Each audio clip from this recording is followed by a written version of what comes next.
Let me explain something to everybody. This is a very, and when I say very, I can't explain to you what a unique opportunity this is. Don't f***ing talk shit, you fatherless bastard.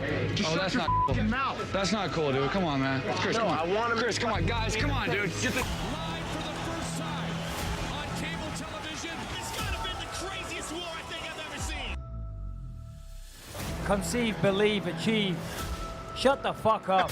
I know his mama got tickets. Don't talk about my mom for one. Don't you ever talk about my mom. 1, 2, 3. Fuck the Mayweathers. I'm not scared of anyone. I'm not surprised, motherfuckers. The UFC, right? They've millions of followers across a number of different social media platforms. They have TV deals all around the world. They're setting pay-per-view buy rate records year after year. And if you're not familiar with the UFC, you might say, this has always been the case. Keep working. That is allowed in this competition. That is brutal. Nah, not quite. The UFC is an MMA promotion, but MMA didn't exist when UFC started.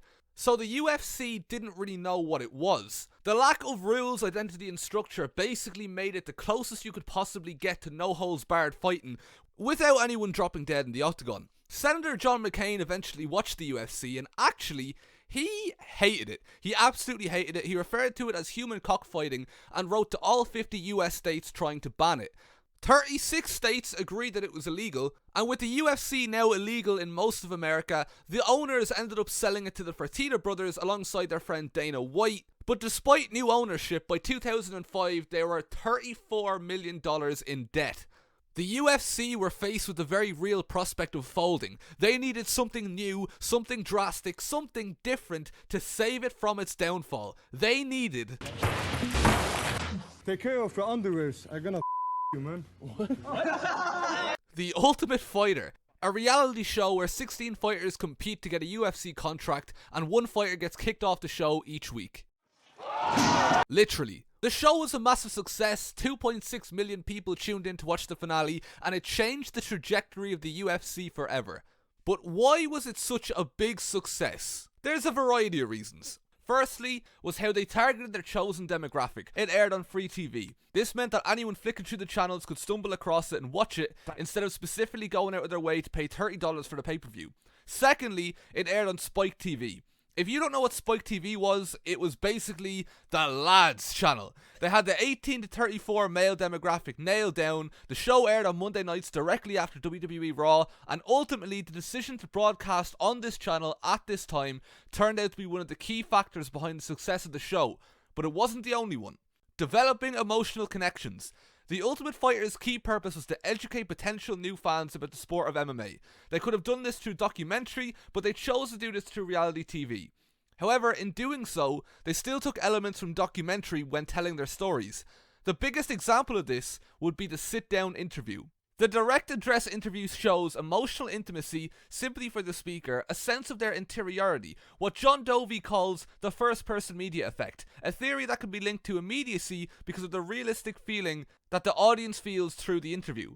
An example of this working in full effect would be when Chris Lieben had an altercation with Josh Koscheck and Bobby Southworth in Season 1.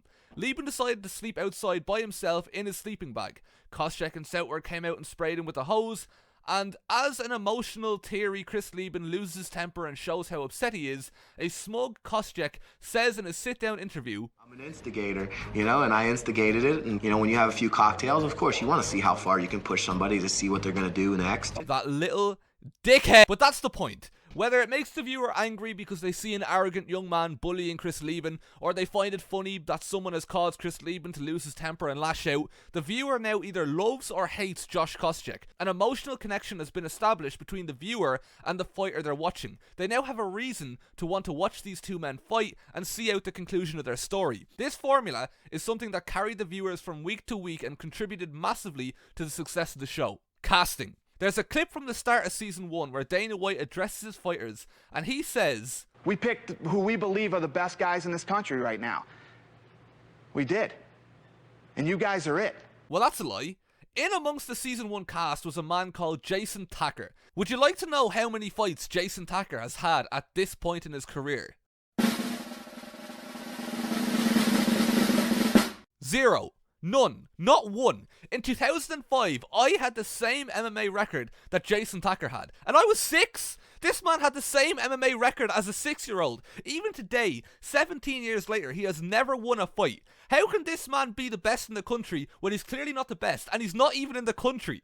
But that's the point. There were many legitimate prospects on the show, from Mike Swick to Kenny Florian to Nate Quarry, but fighting ability wasn't the only thing taken into account when casting who should be on the show.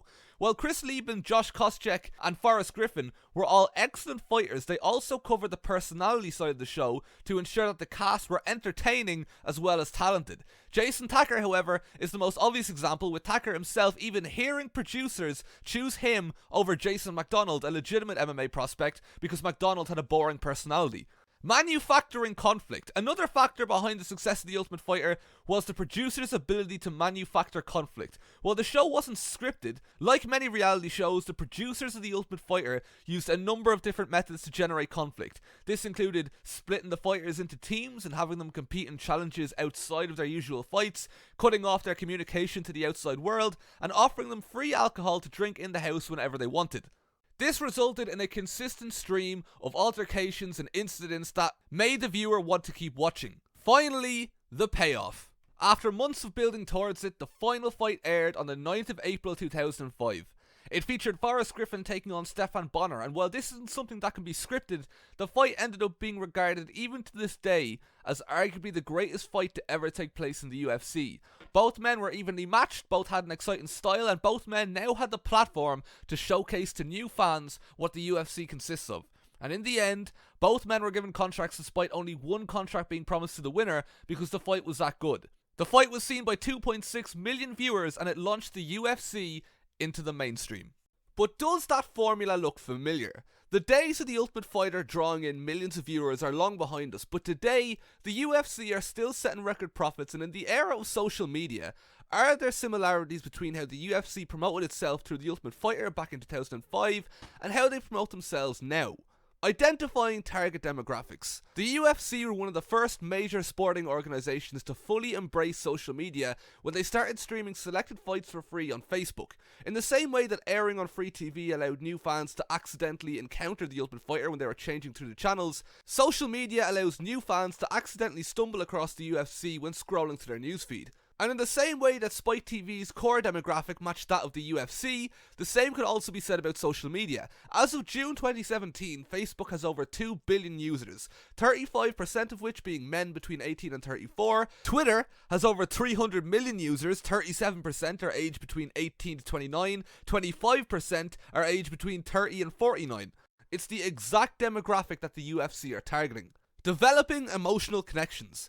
In The Ultimate Fighter, sit-down interviews were integral to developing an emotional connection between the viewer and the fighters they were watching. But the UFC haven't stopped using these interviews just because there's no reality show.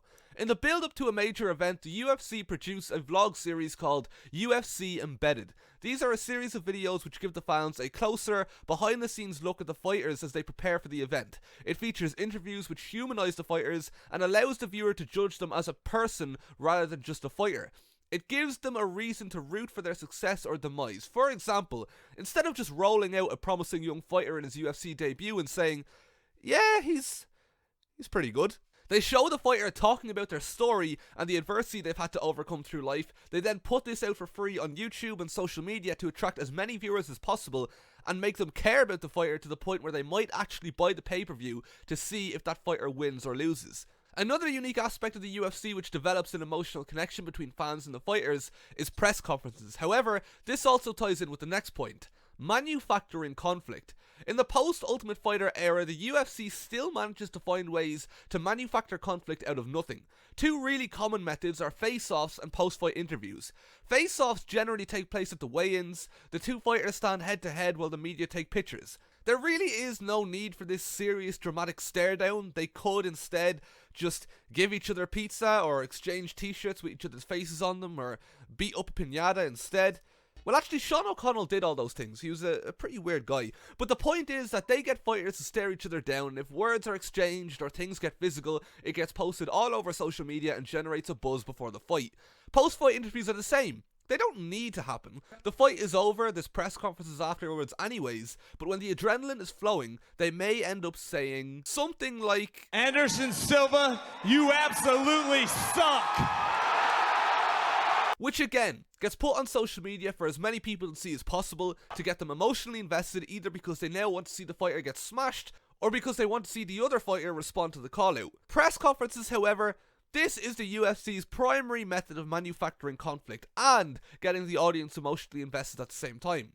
UFC press conferences are a whole different world to the usual sports press conference. That is, unless Harry Kane decides to verbally annihilate his opponents before breaking out into a pull-apart brawl. Fighters don't get punished for swearing or being disrespectful in a press conference. If anything, they get rewarded. The most obvious example of this is the success of Conor McGregor.